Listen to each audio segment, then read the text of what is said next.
Hello friends, आप सभी का स्वागत है आपके अपने यूट्यूब चैनल सोम क्लासेस में। दोस्तों यूपी बीएड का जो एग्ज़ाम आज हुआ है मॉर्निंग शिफ्ट में प्रथम पाली में 9 अगस्त 2020 को, क्योंकि आप जानते हैं अभ्यर्थियों को इसमें पेपर नहीं दिया जाता, जो अभ्यर्थियों के द्वारा जो क्वेश्चन हमें मालूम पड़े हैं वो हम आपसे इस क्वेश्चन पेपर में डिस्कस करते हैं। दोस्तों वीडियो को ज़्यादा से ज़्यादा शेयर तथा लाइक जरूर करें।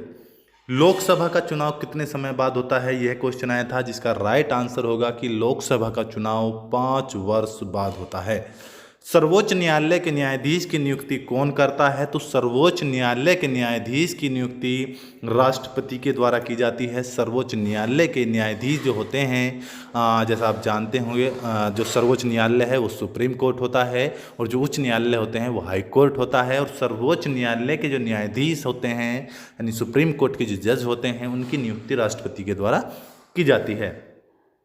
कालाधन समाप्त के लिए सरकार ने कौन सी युक्ति सुझाई है, देखिए आप बहुत इंपॉर्टेंट क्वेश्चन है। कालाधन समाप्त के लिए सरकार ने कौन सी युक्ति सुझाई है, तो कालाधन समाप्त के लिए जो सरकार ने युक्ति सुझाई है वो है नोटबंदी। नोटबंदी कालाबंदी जो है, नोटबंदी इसे सुझाया गया था ताकि कालाधन ना बचे। और एक और मैं इंपॉर्टेंट आपको बता दूं, कोरोना से भी रिलेटेड क्वेश्चन पूछा गया है। कोरोना से रिलेटेड क्योंकि करंट भी पूछा जाता है यूपी बीएड में, तो कोरोना से रिलेटेड क्वेश्चन भी यूपी बीएड में आया है। नेक्स्ट क्वेश्चन है, विद्युत सेल में कौन सी ऊर्जा होती है, तो विद्युत सेल में जो ऊर्जा पाई जाती है वो रासायनिक ऊर्जा होती है। विद्युत सेल रासायनिक ऊर्जा होती है जिसे वो यांत्रिक ऊर्जा में कन्वर्ट करती है, यानी रासायनिक ऊर्जा जो कन्वर्ट होती है यांत्रिक ऊर्जा में वो विद्युत सेल होती है। और यांत्रिक ऊर्जा कन्वर्ट होती है थ्रू विद्युत ऊर्जा, वो डायनामो होता है।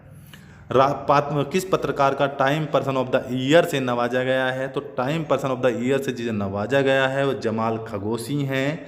जमाल खगोशी को time person of the year से नवाजा गया है। तिब्बत से होकर बहने वाली नदी है, तिब्बत से होकर बहने वाली नदी का नाम पूछा गया है, तो तिब्बत से होकर बहने वाली नदी जो है वो ब्रह्मपुत्र है। जो ऑप्शन में दिया गया था उसमें से आपको सही निकलना था। ब्रह्मपुत्र जो नदी है वो तिब्बत से होकर गुजरती है, तिब्बत में से होकर बहती है। इसका राइट आंसर ये था। सौरमंडल का सबसे गर्म ग्रह कौन सा है, सौरमंडल का सबसे गर्म ग्रह पूछा गया था, तो सबसे गर्म ग्रह जो सूर्यमंडल का है वो होगा आपका, राइट आंसर इसके लिए हो जाएगा शुक्र। शुक्र ग्रह सूर्यमंडल का सबसे गर्म ग्रह है। और यदि हम इसके चमकीले तारे की बात करें तो यह सूर्य और चंद्रमा के बाद सबसे चमकीला पिंड होता है। सबसे चमकीले तारे में भी इसकी गिनती होती है, वैसे ये ग्रह है। नेक्स्ट क्वेश्चन है, नीलगिरी की पहाड़ी कहाँ पर स्थित है। नीलगिरी की पहाड़ी पूछी गई थी, तो नीलगिरी की जहाँ पहाड़ी स्थित हैं वो तमिलनाडु में स्थित है। नीलगिरी की पहाड़ी तमिलनाडु में स्थित है। नॉर्थ नीलगिरी से क्वेश्चन हमेशा और हमेशा जनरली एग्जाम में पूछा जाता रहा है कि नीलगिरी पहाड़ी कहाँ पर स्थित हैं, तो नीलगिरी की पहाड़ी तमिलनाडु में स्थित हैं। गुरुत्वाकर्षण बल का नियम किसने दिया था, तो गुरुत्वाकर्षण बल का जो नियम दिया गया है यानी अट्रैक्शन, जो पृथ्वी किसी वस्तु को अपनी तरफ खींचती है, वो क्या रीजन है, जैसा आप जानते होंगे कि न्यूटन एक पेड़ के नीचे बैठे थे, वह फल जो है टूटकर उनके पास आके गिरा, वो सेब का फल था। तो उन्होंने सोचा है कि फल नीचे क्यों आ रहा है, तो उन्हें पता लगा कि उन्होंने जब तय किया कि ये पृथ्वी के गुरुत्वाकर्षण बल के कारण हो रहा है, तो गुरुत्वाकर्षण बल का नियम दिया गया था न्यूटन के द्वारा। योगी आदित्यनाथ का वास्तविक नाम क्या है, देखिए तो उत्तर प्रदेश के जो मुख्यमंत्री हैं, वर्तमान मुख्यमंत्री हैं उत्तर प्रदेश के माननीय योगी आदित्यनाथ जी, उनका वास्तविक नाम जो है अजय सिंह बिष्ट है। और वो उत्तराखंड के पौड़ी गढ़वाल जिले से हैं। और वो आप जानते होंगे जो गोरखपुर में गोरक्षधाम है उसके महंत भी हैं, उसके मुख्य महंत हैं, यानी हम कह सकते हैं जो संचालन का कार्य है वो उन्हीं पे, यानी गोरखपुर के गोरखनाथ मंदिर के मुख्य महंत वे हैं। और प्रदेश के वर्तमान मुख्यमंत्री माननीय योगी आदित्यनाथ जी हैं। एडीबी एशियाई बैंक का मुख्यालय कहाँ पर स्थित है, एशियाई बैंक का मुख्यालय तो यह मोडुलंग मनुला फिलीपींस में स्थित है। मेडुलंग मनीला फिलीपींस में ये स्थित है। एशियाई विकास बैंक की स्थापना की गई थी, जिसमें एशिया के कुछ देशों ने मिलकर एशियाई विकास के बैंक की स्थापना की, जिसका मनीला फिलीपींस में इसकी राजधानी है। नेक्स्ट जो क्वेश्चन आपका आ रहा है देखते हैं, नेक्स्ट प्रश्न देखते हैं। जो क्वेश्चन आया था, मोती का शहर किसे कहा जाता है? तो मोती का शहर जो कहा जाता है, ये क्वेश्चन भी एग्जाम में पूछा गया है। नेक्स्ट प्रश्न है, भारत की सबसे बड़ी मस्जिद कौन सी है? तो भारत की सबसे बड़ी मस्जिद जामा मस्जिद है। कहाँ पर है यह? जामा मस्जिद दिल्ली जो है, यह भारत की सबसे बड़ी मस्जिद है।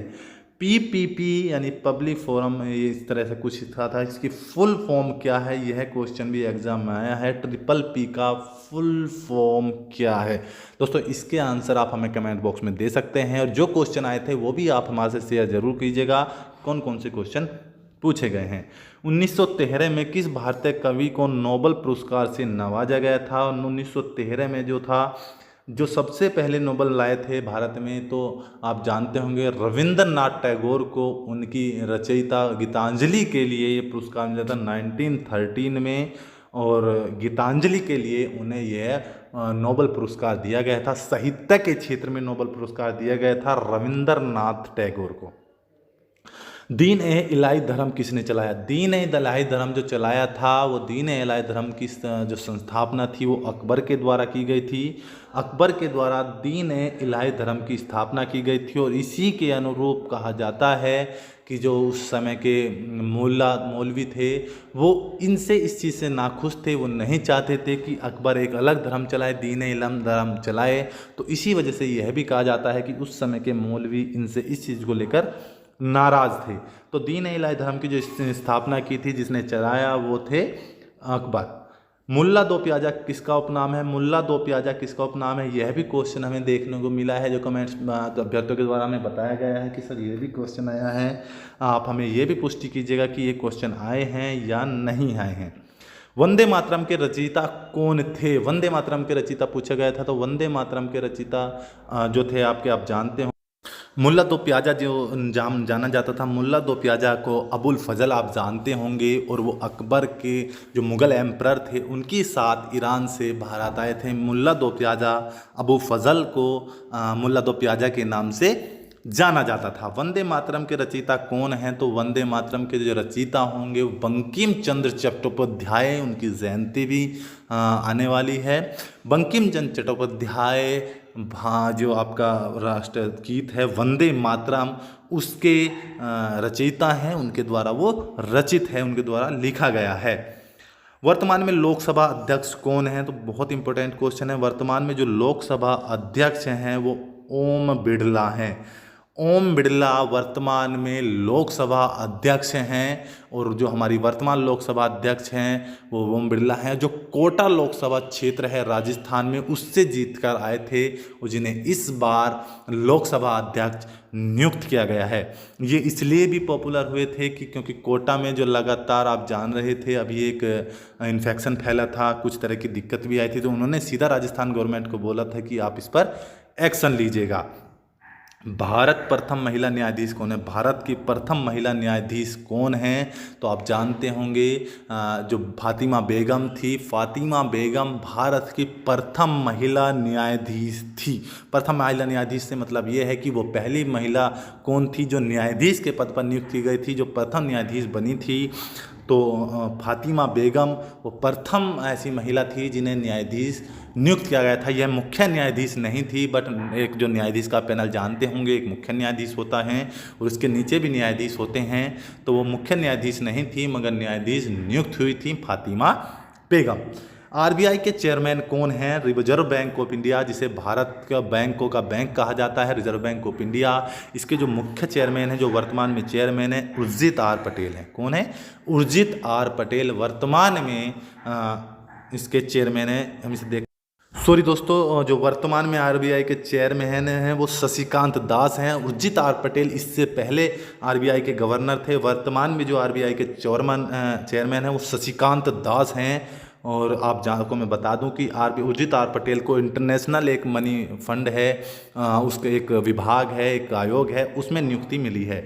विश्व बैंक का मुख्यालय कहाँ है? विश्व बैंक का मुख्यालय वाशिंगटन डीसी में है। विश्व बैंक का मुख्यालय वाशिंगटन डीसी में है, यानी वर्ल्ड बैंक जिसे आप जानते हो वो उसका मुख्यालय कहाँ पर है? उसका मुख्यालय विश्व बैंक वाशिंगटन डीसी में है। 10वां ब्रिक्स सम्मेलन कहाँ पर हुआ था? इसका आंसर आपको बताना है कि 10वां ब्रिक्स सम्मेलन कहाँ पर हुआ था। तो दोस्तों इस तरीके से जो यूपी बीएड के क्वेश्चन हमें मालूम पड़े हैं कि क्या क्या यूपी बीएड के क्वेश्चन पूछे गए थे, वो हमने आपसे इस वीडियो में डिस्कस किया है। वीडियो अच्छी लगी हो तो प्लीज़ लाइक जरूर करें, शेयर करें, तो सब्सक्राइब करना बिल्कुल ना भूलें। मिलते हैं नेक्स्ट वीडियो में, तब तक के लिए जय हिंद, जय भारत, धन्यवाद।